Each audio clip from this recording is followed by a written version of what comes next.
Welcome to IT media. So కేంద్ర ప్రభుత్వం 156 రకాల మందుల్ని బ్యాన్ చేసింది. సో ఏంటి అసలు, ఎందుకు బ్యాన్ చేసింది? ఫిక్స్డ్ డోస్ కాంబినేషన్స్ అంటున్నారు, అంటే ఏంటి అసలు, మరి వాడితే ఏం జరుగుతుంది, వివరాలు తెలుసుకుందాం. మనతో పాటు ఉన్నారు ప్రముఖ కార్డియాలజిస్ట్ డాక్టర్ ముఖర్జీ గారు from pulse multi speciality hospital. Doctor గారు నమస్తే. నమస్తే అండి. డాక్టర్ గారు, నేను ఎప్పుడైనా ట్యాబ్లెట్స్ ఏదైనా మల్టీవిటమిన్ అలా అడిగితే మీరు అలా వేసుకోకూడదు, జనరల్గా టెస్టులు చేసిన తర్వాతే మీరు వాడాల్సి ఉంటుందని చెప్తూ ఉంటారు. అయితే 156 రకాల మందుల్ని కేంద్ర ప్రభుత్వం బ్యాన్ చేసింది. ఇప్పటి వరకు మనం వాడిన మందుల్ని ఎందుకు డాక్టర్ గారు? అంటే ఫిక్స్డ్ డోస్ కాంబినేషన్స్ అన్నీ బ్యాన్ చేయలేదండి. అంటే కొన్ని ఫిక్స్డ్ డోస్ కాంబినేషన్స్ ఎట్లా ఉంటాయంటే ఇర్రేషనల్గా ఉంటాయి. అంటే ఫర్ ఎగ్జాంపుల్ మీకు ఒక ఎగ్జాంపుల్ చెప్తే మీకు అర్థమవుతుంది. ఒక చర్మ వ్యాధి ఉందనుకోండి, ఆ చర్మ వ్యాధి బ్యాక్టీరియల్ అయి ఉండొచ్చు, ఫంగల్ అయి ఉండొచ్చు, లేకపోతే అలర్జిక్ అయి ఉండొచ్చు. ఇట్లాంటివి అన్నీ కలిపి ఒకటే రాసామనుకోండి, అంటే దాంట్లోనే ఫంగల్ పెట్టేసి, దాంట్లోనే బ్యాక్టీరియల్ పెట్టేసి, దాంట్లోనే అన్ని పెట్టేసాం అనుకోండి, అలర్జిక్ కూడా పెట్టామనుకోండి, అది ఇంకెవరైనా వాడచ్చు, ఇమీడియట్గా తగ్గినట్టు ఉంటుంది ర్యాండమ్గా. ఇప్పుడు ఫర్ ఎగ్జాంపుల్ అలర్జీ ఉన్న వాళ్ళు అది వాడారనుకోండి, దాని లోపల యాంటీబయాటిక్ ఉంటుంది కదా, దీనివల్ల రెసిస్టెన్స్ పెరుగుతూ ఉంటుంది. అందుకని మనం ఎప్పుడైనా ఏదైనా కాంబినేషన్ వాడితే దానికి రేషనల్ యూజ్ ఉంటే పర్వాలా. ఇంకొక ఎగ్జాంపుల్ చెప్తాను. నార్ఫ్లాక్సిన్ టెనిడజోల్ కాంబినేషన్ చాలా మంది వేసుకునేవాళ్ళు. అంటే ఇప్పుడు పొట్ట నొప్పి వస్తుంది, మోషన్స్ అవుతున్నాయి, నార్ఫ్లాక్స్ టెనిడజోల్ కాంబినేషన్ వేసుకున్నారు అంటే మనకి అది యాంటీబయాటిక్ ఒకటి, తర్వాత యాంటీ అమీబిక్ ఒకటి. అంటే డయాగ్నోస్ చేయాల్సిన అవసరం లేకుండా 2-3 కలిపి మనం ఒకేసారి యాంటీబయాటిక్స్ ఇవ్వటం ఒక బ్యాడ్ కాంబినేషన్ అనమాట. ఎందుకంటే మనం అది ప్రాపర్గా డయాగ్నోస్ చేసుకొని దాన్ని వాడినట్లయితే ఆ యాంటీబయాటిక్ రెసిస్టెన్స్ రాకుండా ఉంటుంది. ఇప్పుడు మనం ఇచ్చాము, 2 కలిపి ఇచ్చాము, యాక్చువల్గా అమీబియాసిస్ ఉంది కానీ మనం 2 కలిపి ఇచ్చాము, ఆ ఏదైతే యాంటీబయాటిక్ మనం ఇస్తున్నామో దానివల్ల రెసిస్టెన్స్ డెవలప్ అయిపోతాయి ఆర్గనిజమ్స్కి. అట్లా వచ్చే అవకాశం ఉండడం బట్టి దాన్ని కొన్ని బ్యాన్ చేస్తారు. కొన్ని ఏంటంటే పొటెన్షియల్లీ హార్మ్ఫుల్ ఉంటాయి, కొన్ని కాంబినేషన్స్ కొన్ని పొటెన్షియల్గా హార్మ్ఫుల్ ఉంటాయి. అంటే ఫర్ ఎగ్జాంపుల్ 2 పెయిన్ కిల్లర్స్ కలిపిచ్చేవి, నిముసలైడ్ ప్లస్ పారాస్టమాల్ ఉందనుకోండి, విపరీతంగా వేసుకునేవాళ్ళు. ఇప్పుడు ఆ కాంబినేషన్ బ్యాన్ అయిపోయింది. సో అట్లా మనకి డిఫరెంట్, ఇప్పుడు కొన్ని డయాబెటిక్ మెడికేషన్స్ ఉంటాయి, గ్లిమిపరైడ్, మెట్ఫార్మిన్, పయోగ్లిటజోన్, ఈ 3 కలిపిన కాంబినేషన్ ఉంటుంది. అయితే పయోగ్లిటజోన్స్తో కొంతమందికి హార్ట్ ఫెయిల్యూర్ సిమ్టమ్స్ ఎక్కువ కావచ్చు. అందుకని అది ఫిక్స్డ్ డోస్ కాంబినేషన్ వేసేటప్పటికి మనకి దాంట్లో తెలియదు, వేసుకునే వాళ్ళకి కూడా తెలియదు దాంట్లో ఏమేమి ఉంటాయి. అంటే 2 యాక్టివ్ ఇంగ్రీడియంట్స్, 3 యాక్టివ్ ఇంగ్రీడియంట్స్. కొన్నిట్లో 3 ఉంటాయి, కొన్నిట్లో 4 ఉంటాయి, కొన్నిట్లో 5 ఉంటాయి. అంటే ఫర్ ఎగ్జాంపుల్ ఇప్పుడు మీకు మోకాలు నొప్పి ఉందనుకోండి, దానికి ఒక కాక్టైల్ తయారు చేస్తారు. ఆ కాక్టైల్ ఏంటి, కొంత గుజ్జు పెంచడానికి, కొంత కాల్షియము, కొంత పెయిన్ కిల్లరు, పెయిన్ కిల్లర్తో ప్రాబ్లం రావచ్చని ఒక యాంటాసిడ్, ఇవి 4 కలిపి ఒక కాంబినేషన్ తయారు చేసుకోండి. ఏమన్నా అర్థం ఉందా? అంటే ఇప్పుడు ఫర్ ఎగ్జాంపుల్ ఈ పెయిన్ కిల్లర్ వేసుకున్న వాళ్ళకి ఒక 10 మందికి గ్యాస్ట్రైటిస్ వస్తుంది అనుకోండి, ప్రతి వాళ్ళకి ముందే గ్యాస్ట్రైటిస్ సంబంధించిన మెడిసిన్ కూడా దాంట్లో కలిపేసి ఒక టాబ్లెట్ తయారు చేసాం అనుకోండి, ఇది వేసుకుంటే మీకు గ్యాస్ రాదు అని చెప్పారు అనుకోండి, అది ఒక ఫాల్స్ అడ్వర్టైజ్మెంట్ అవుతుంది, ఒక అనవసరమైన ఫిక్స్డ్ డోస్ కాంబినేషన్ కూడా అవుతుంది. అంటే ఒక 10% ప్రాబ్లం వచ్చిన వాళ్ళకి ఇవ్వాల్సింది 100 మందికి ఆ అవసరం లేని మెడిసిన్ ఇవ్వటం వల్ల. అట్లా ఒకటి సరైన ఫిజియలాజికల్ కాంబినేషన్స్ కానివి, రెండోది కొన్ని కాంబినేషన్స్ వల్ల హామ్ జరిగేవి, మూడోవి అనవసరంగా కాంబినేషన్స్ కలిపినవి. ఇట్లా మనకి ప్రకృతి విరుద్ధమైన కాంబినేషన్స్ అన్ని వేస్తుంటే వీటిని ఆపారు. ఫిక్స్డ్ డోస్ కాంబినేషన్స్ అన్ని ఆపడం కాదు, కొన్ని ఖచ్చితంగా అవసరమైనవి ఉంటాయి. ఇప్పుడు ఫర్ ఎగ్జాంపుల్ కొంతమందికి స్టెంట్ అయిపోయిన తర్వాత బ్లడ్ థిన్నర్స్ 2 రకాలు ఉంటాయి, 2 ఖచ్చితంగా వేయాల్సిందే.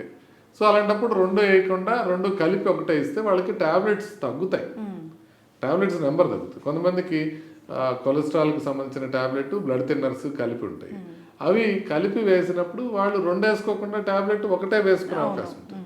సో అట్లా మనం ఫిక్స్డ్ డోస్ కాంబినేషన్స్ కొంతవరకు ఉపయోగపడతాయి. ఎలా ఉపయోగపడతాయి? ఒకటి, వేసుకోవడంలో రెగ్యులర్గా ఉంటారు. అంటే మీరు ఒకటే బిళ్ళ వేసుకోండి రోజు అన్నారనుకోండి, వాళ్ళు హ్యాపీగా వేసుకుంటారు. అదే స్టెంట్ అయిపోయిన తర్వాత 2-3 ఏళ్ళకి కూడా ఓకే మీరు 4 బిళ్ళలు వేసుకోవాలి, 5 బిళ్ళలు వేసుకోవాలని ఇచ్చామనుకోండి, వాళ్ళు మొత్తం మానేసి ప్రాణం మీద తెచ్చుకుంటారు. అందుకని ఫిక్స్డ్ డోస్ కాంబినేషన్స్ అనేవి మంచివే, అయితే అవి ఎక్కడ వాడాలి, ఎలా వాడాలి, ఏ విధంగా వాడాలి అనేది చేయాలి. ఇప్పటికీ కేవలం ఒక సుమారుగా 160 అనేవి బ్యాన్ చేయడం జరిగింది.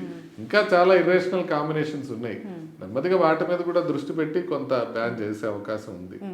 అయితే డాక్టర్ గారు జనరల్గా వీటిలో ఎక్కువగా ఓవర్ ద కౌంటర్ మెడిసిన్ వాడేవే బ్యాన్ చేశారు అన్నట్లుగా తెలుస్తుంది.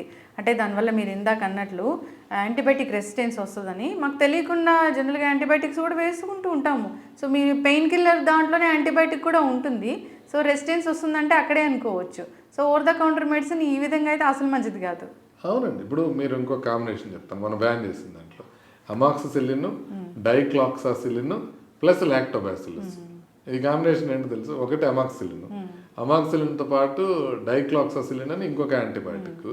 ఈ రెండు యాంటీబయాటిక్స్ వేసినప్పుడు ఏం జరగచ్చు, మన పొట్టలో ఉండే నార్మల్ మైక్రోబియం దెబ్బతినచ్చు, గట్ హెల్త్ పాడవచ్చు. అందుకని లాక్టోబాసిల్లస్ దాంతో పాటు, అంటే ఏ యాంటీబయాటిక్ వేస్తున్నామో ఆ యాంటీబయాటిక్ తో పాటు కొంత బ్యాక్టీరియా కూడా వేసేస్తున్నారు, ప్రోబయాటిక్ కూడా దాంట్లో కల్పిస్తున్నారు. సో దానికి అసలు సెన్స్ లేదు. అంటే మీరు వేసిన ప్రోబయాటిక్, మీరు వేసిన యాంటీబయాటిక్ తో అప్పుడే చచ్చిపోద్ది కదా, మీకు అర్థం కదా. సో అందుకని యూజువల్గా యాంటీబయాటిక్ వేసేసిన తర్వాత ప్రోబయాటిక్స్ తీసుకుంటారు. ఒకవేళ అవసరం ఉంటేనే యాంటీబయాటిక్ వాడాలి. యాజ్ ఇట్ ఈస్గా యాంటీబయాటిక్ అవసరం ఉంటుందో లేదో తెలియదు. దానికి తోడు రెండు యాంటీబయాటిక్లతో పాటు ఒక ప్రోబయాటిక్, ఇట్లాంటి అర్థం పర్థం లేని కాంబినేషన్స్ ప్లాన్ చేయడం జరిగింది. అంటే కాకపోతే ఈ పని చేస్తాయి, పని చేయకుండా ఉండవు. ఇప్పుడు ఎందుకంటే ఒక యాంటీబయాటిక్ కావాలనుకోండి, లేకపోతే యాంటీబయాటిక్ లేకుండా కూడా తగ్గే వైరల్ ఫీవర్ ఉందనుకోండి, ఆయన పోయి ఈ టాబ్లెట్స్ తీసుకొని ఒక 10 రోజులు వాడాడు అనుకోండి, ఎడిదిరిగి వైరల్ ఫీవర్ తగ్గుతుంది. సో యాంటీబయాటిక్ వేసాడు, అప్పుడు కూడా తగ్గుతుంది. దాంతోపాటు లాక్టోబాసిల్లస్ వేసాడు, అంతవరకు బాగానే ఉంటుంది. కాకపోతే ఇది వాడటం నిజంగా ప్రజలకు మంచిదా? ఎందుకంటే ఈ యాంటీబయాటిక్ అంతా మనకి తర్వాత రెసిస్టెన్స్ని పెంచుకుంటే ఆర్గనిజమ్స్ని వెళ్ళిపోయినప్పుడు, ఈ అర్థం పర్థం లేని కాంబినేషన్స్ మనం వాడినప్పుడు మనకి ప్రాణాలకి తర్వాత పనిచేయవు. మన ఫ్యూచర్ జనరేషన్కి మెడిసిన్స్ పనిచేయవు. కొత్త జబ్బులు వస్తున్నాయి. ఇప్పుడు కొన్ని మల్టీ డ్రగ్ రెసిస్టెంట్ బ్యాక్టీరియా వస్తున్నాయి, వాటితో పాటు న్యూమోనియాలు వస్తున్నాయి. అవి వచ్చినప్పుడు అవి ఏం మెడిసిన్స్ వాడినా తగ్గట్లా. అలా యాంటీబయాటిక్ రెసిస్టెన్స్ విపరీతంగా పెరిగిపోతుంది. అంటే ఇప్పుడు మన మురుగునీరులో కూడా విపరీతమైన యాంటీబయాటిక్స్ ఉన్నాయి. సో ఎందుకని మనం వాడిన యాంటీబయాటిక్స్ కొంత మన అవశేషాల ద్వారా, మోషన్స్ ద్వారా, యూరిన్ ద్వారా అన్నీ కలిసిపోతుంటాయి. వ్యర్థ పదార్థాల్లో ఎప్పుడైతే కలుస్తున్నాయో అవి అందరూ తీసుకుంటున్నారు ఆటోమేటిక్గా మన వాటర్ లోపల నుంచి. సో అందుకని యాంటీబయాటిక్ రెసిస్టెన్స్ విపరీతంగా పెరిగిపోతుంది. సో అంటే ఒక ఢిల్లీ స్ట్రెయిన్ అంటారు కొత్త యాంటీబయాటిక్ రెసిస్టెన్స్ ఆర్గనిజంని. ఢిల్లీ స్ట్రెయిన్ అంటే మన గవర్నమెంట్ ఆఫ్ ఇండియా అబ్జెక్ట్ చేసింది. ఢిల్లీ స్ట్రెయిన్ అని ఎట్లా అంటారు దీన్ని, ఎందుకనంటే అది ఢిల్లీలో పుట్టింది అనేది. మనకు బాధ కలిగినా ఇండియాలోనే ఎక్కువ పుడతాయి ఇవి. ఎందుకు అని అంటే మనకి ప్రిస్క్రిప్షన్ లేకుండా మందులు వాడగలుగుతున్నారు. చాలా దేశాల్లో ప్రిస్క్రిప్షన్ లేకుండా యాంటీబయాటిక్ ఇవ్వరు. సో ఇప్పుడు మనం ఎప్పుడైతే ప్రిస్క్రిప్షన్ లేకుండా మనం యాంటీబయాటిక్ వాడగలుగుతున్నామో, సో విపరీతంగా ఇప్పుడు అంటే ఇది మనం ప్రజల వైపు నుంచి ఆలోచిస్తే, ఇప్పుడు ఒక వారం రోజులు జ్వరం ఉందనుకోండి, వాళ్ళకి జీవనోపాధి కోల్పోతారు. అందుకని ఈ వారం రోజుల్లో జ్వరం భరించడానికి లేకుండా 2-3 రోజుల్లో తగ్గిపోవాలి. అది యాంటీబయాటిక్ అయినా ఏదైనా పర్వాలేదు, ఏది ఇస్తే అది. ఒకళ్ళు ఎవరైనా చిన్న క్వాక్ ఇచ్చినా కూడా అవన్నీ వేసేసుకొని ముందు తొందరగా తగ్గిపోవాలి. అవును డాక్టర్ గారు, జనరల్గా ఒక జనరల్ ఫిజిషియన్ దగ్గరకో డాక్టర్ దగ్గరికి ఇట్లా వెళ్ళినప్పుడు వాళ్ళు గ్రాడ్యువల్గా తగ్గడానికి ఇస్తారు. అది నిజంగా వాళ్ళ దగ్గర తీసుకునే టాబ్లెట్స్ కన్నా మెడికల్ షాప్లో వేసుకునే టాబ్లెట్ వల్ల వెంటనే తగ్గిపోతుంది అన్న ఫీలింగ్ కూడా ఉంటుంది. మళ్ళీ రిపీటెడ్గా వెళ్తాము జనరల్గా. ఖచ్చితంగా. ఎందుకు అవుతుందంటే మీరు డాక్టర్ దగ్గరికి వెళ్ళారు, డాక్టర్ దగ్గరికి వెళ్తే ఆయన అన్ని అంత పరీక్షలు చేసి ఇదంతా వైరల్ ఇన్ఫెక్షన్ ఆటోమేటిక్గా తగ్గుతుంది, ఈ లోపల పారాసిటమాల్ వేసుకోమని చెప్తాడు. కానీ ఇప్పుడు మెడికల్ షాప్ దగ్గరికి వెళ్తే మీరు ఒక పారాసిటమాల్తో పాటుగా ఒక యాంటీబయాటిక్, ఒక స్టెరాయిడ్ ఇచ్చేస్తాడు. స్టెరాయిడ్ ఇస్తే మీకు ఇమీడియట్గా ఫీవర్ తగ్గిపోతుంది. దాంతోపాటు ఎడిదిరిగి యాంటీబయాటిక్ వేశారు. సో అట్లా మీరు తొందరగా తగ్గిందని ఆనందపడుతున్నారు. కానీ మనకి ప్రాబ్లం ఎక్కడ వస్తుందంటే ఫ్యూచర్ జనరేషన్స్కే కాకుండా ఆ వ్యక్తికే యాంటీబయాటిక్ రెసిస్టెన్స్తో ప్రాబ్లం కావచ్చు. మళ్ళీ రెండోది ఏంటంటే సేఫ్ సైడ్ ఏముంటుందంటే యాంటీబయాటిక్స్కి సంబంధించిన సైడ్ ఎఫెక్ట్స్ రాకుండా ఉంటాయి నిజంగా ఎండి దగ్గరికి వెళ్ళినప్పుడు. ఎందుకని ఆయన జాగ్రత్తగా అన్ని పరీక్షలు చూసుకొని అన్ని పరీక్షల్లో ప్రమాద ఛాయలు లేవు, యాంటీబయాటిక్ వాడాల్సిన అవసరం లేదు అని చెప్పినప్పుడే ఆయన మెడిసిన్స్ తక్కువ రాసి ఇవ్వడం జరుగుతుంది. ప్లస్ ఫాలోఅప్లో ఒకవేళ నిజంగానే యాంటీబయాటిక్ తర్వాత అవసరం పడితే ఇచ్చే అవకాశం ఉంటుంది. సో అట్లా ఆ విధంగా మనం ఎంత తక్కువ మెడిసిన్స్ వాడితే అంత తక్కువ మెడిసిన్స్ వాడి లాంగ్ టర్మ్లో సైడ్ ఎఫెక్ట్స్ లేకుండా బయటపడిపోతున్నాం. కానీ ఈ ప్రక్రియలో ఏంటంటే మనం తొందరగా తగ్గే అవకాశం తక్కువ ఉంటుంది. ఫర్ ఎగ్జాంపుల్ దీన్ని ఏమంటారంటే షార్ట్ గన్ థెరపీ అంటారు. షార్ట్ గన్ థెరపీ ఇప్పుడు మనకి మెడికల్ షాప్ వాళ్ళు ఇచ్చేది షార్ట్ గన్ థెరపీ అనమాట. అంటే ఏంటి, మనకి ఆ మనిషి ఎవరో ఎక్కడ ఏంటో మనకి ఎవరు శత్రువో ఎవరు మిత్రుడో తెలియదు. అందుకని షార్ట్ గన్ తీసుకొచ్చి ఒక్కసారి బ్లాస్ట్ చేస్తే మల్టిపుల్ పెల్లెట్స్ వెళ్ళి అందరినీ చంపేస్తాయి. ఒక దాన్ని షార్ట్ గన్ థెరపీ అంటారు. అట్లా కాకుండా సింగిల్ బుల్లెట్ పనిచేసేది ఖచ్చితంగా బ్రహ్మాస్త్రం లాగా ఉండేది ఇవ్వగలిగింది ఎండి ఫిజిషియన్. డాక్టర్సే. అవును, ఎస్, ఖచ్చితంగా డాక్టర్ గారు.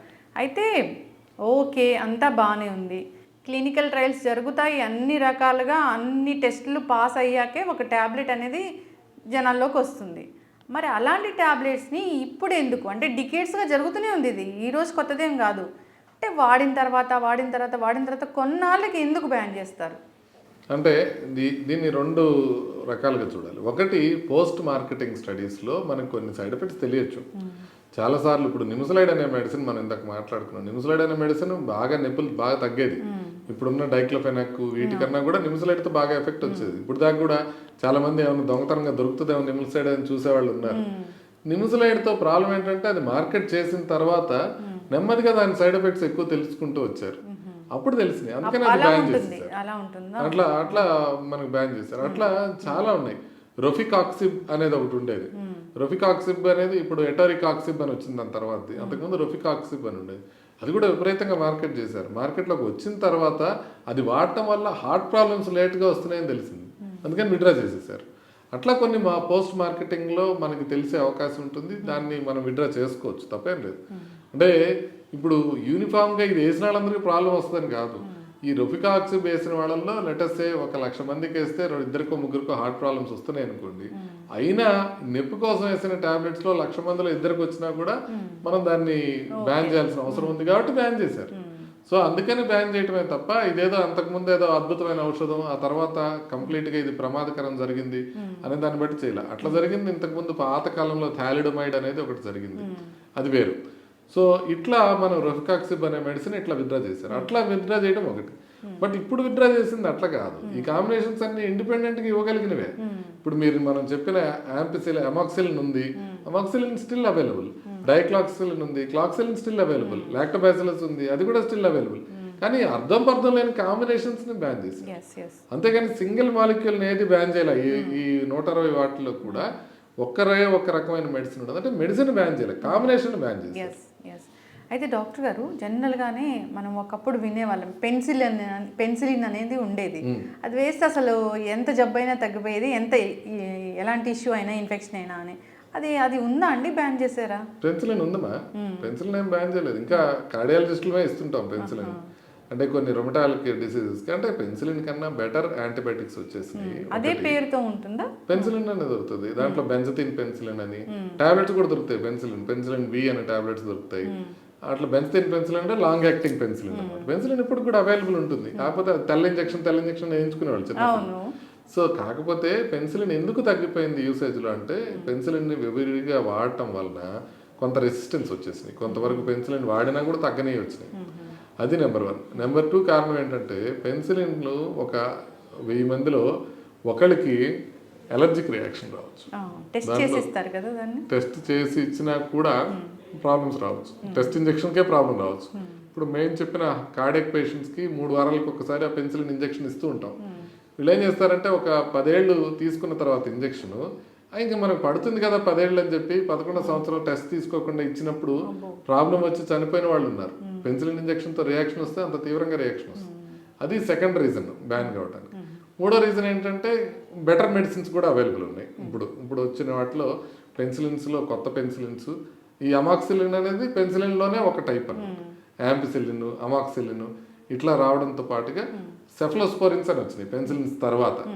అవి మనకి ఇప్పుడు బాగా పాపులర్గా ఉన్నాయి. ఇప్పుడు ఊరికే మన ఓవర్ ది కౌంటర్ ఇచ్చే టాబ్లెట్స్ అన్ని ప్రధానంగా సెఫ్లోస్పోరిన్స్ ఉంటాయి. వీటికి రెసిస్టెన్స్ ఇంకా కొంచెం తక్కువ ఉందనే విపరీతంగా వాడుతున్నారు. బట్ నేడో రేపు అవి కూడా మనకి పనికి రాకుండా పోయే అవకాశాలు ఉన్నాయి. ఖచ్చితంగా డాక్టర్ గారు, ప్రిస్క్రిప్షన్ లేకుండా మందులు అమ్మడం అనేది ఆపాలి. ఆపినప్పుడే ఇలాంటివి అన్నీ జరగకుండా ఉంటాయి.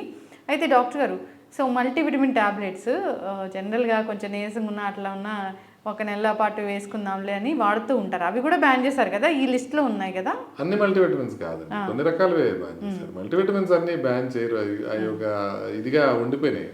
కాకపోతే అవి ఏంటంటే ఒక విధంగా మల్టీవిటమిన్స్ అనేవి పెద్దగా ఉపయోగపడవు ఇప్పుడు కూడా. అవి ఏంటంటే రెండు రకాలుగా, ఒకటి నిజంగా డెఫిషియన్సీ ఉంటే కొంత మేరకు ఉపయోగపడతాయి, రెండోది ఏంటంటే అది ప్లాసిబో లాగా పనిచేస్తాయి. ప్లాసిబో లాగా అంటే ఇప్పుడు మీరు ఏదో వేగ్ బాడీ పెయిన్స్తో వాడుతూ వచ్చారు, అప్పుడు ఆ టాబ్లెట్ ఒకటి వేసుకుంటే కొంచెం అమ్మ ఒక టాబ్లెట్ వేసుకున్నాం అనేది తగ్గే అవకాశం ఉంటుంది. అట్లా కొంతమేరకు ప్లాసిబో లాగా పనిచేయటం, కొంతమేరకు వైటమిన్ డెఫిషియన్సీస్ ఉంటే పనిచేయటం.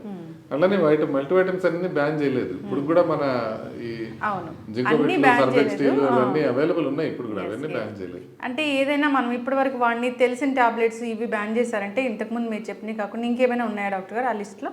చాలా ఉన్నాయండి. ఒకసారి మన అంటే ఇవి అందరికి తెలియకపోవచ్చు, బట్ ఇది మీరు చూడండి, సిలిమారిన్తో కూడిన కొన్ని టాబ్లెట్స్ ఉన్నాయి లివర్ ఫంక్షన్ కోసమని ఇచ్చేవాళ్ళు అనమాట. సిలిమారిన్, థైమిన్, రైబోఫ్లావిన్, పెరిడాక్సిన్, నిమాసినమైడ్, దీంతో కూడుకున్న మల్టీ విటమిన్స్ టాబ్లెట్స్ని బ్యాన్ చేశారు.